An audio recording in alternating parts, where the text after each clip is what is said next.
एक समय की बात है। मथुरा राज्य में उग्रसेन नाम का एक राजा था। उसने अपनी पुत्री देवकी का विवाह वासुदेव नाम के युवक से तय किया।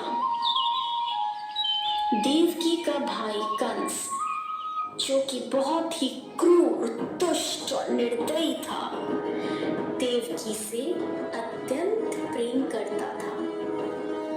इसीलिए विवाह संपन्न होने के बाद कंस स्वयं उसको छोड़ने ससुराल गया। जब वह रथ में जा रहे थे, तब बीच रास्ते में उनको आकाशवाणी सुनाई दी।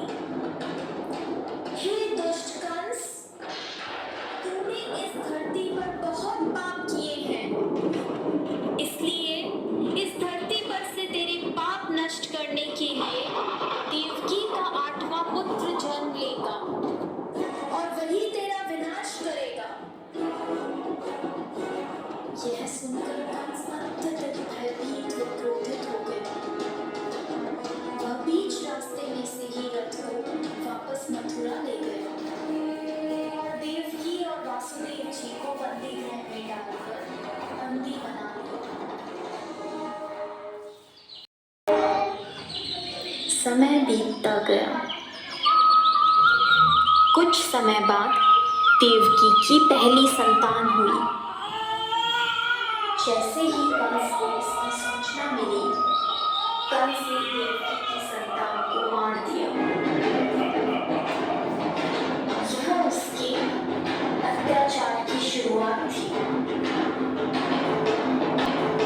इस प्रकार कंस ने देवकी के 7 पुत्रों को उनके जन्म के तत्काल बाद ही हत्या कर दी। इससे वासुदेव और देवकी अत्यधिक दुखी थे।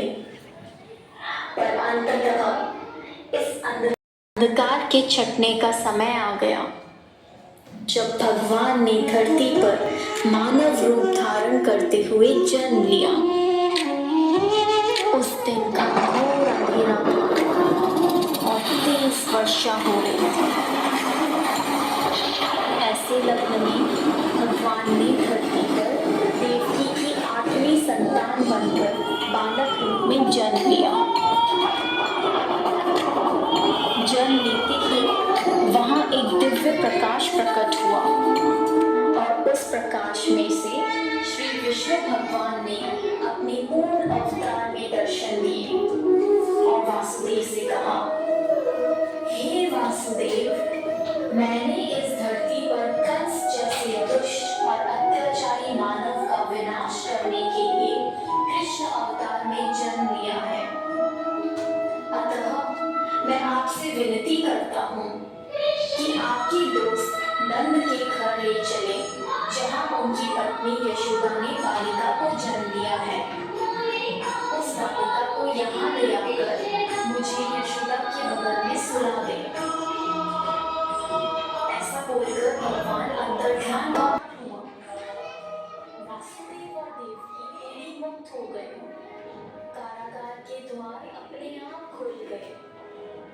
जेल प्रहरी गहरी निद्रा में सो गए और ऐसे समय वासुदेव उस बालक को लेकर नंद के घर चले गए। तेज वर्षा के कारण यमुना नदी का बहाव बहुत तेज था, पर यमुना नदी ने वासुदेव और उनके पुत्र के लिए रास्ता बना दिया और शेष नाग ने प्रकट होकर कृष्ण भगवान को अपने फन फैलाकर तेज बारिश से बचाया।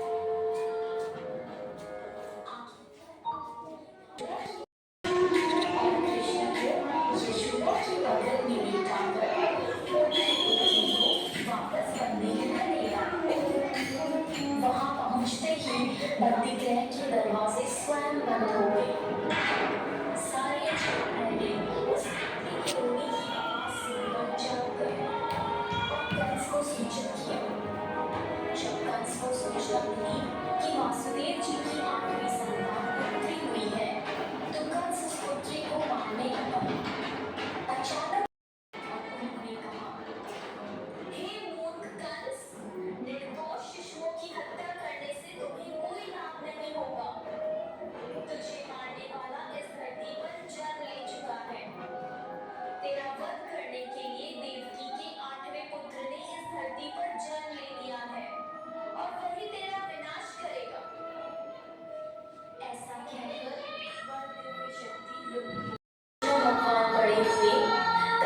ने कंस का वध किया और इस प्रकार कृष्ण भगवान ने धरती पर अत्याचार व बुराई का अंत किया।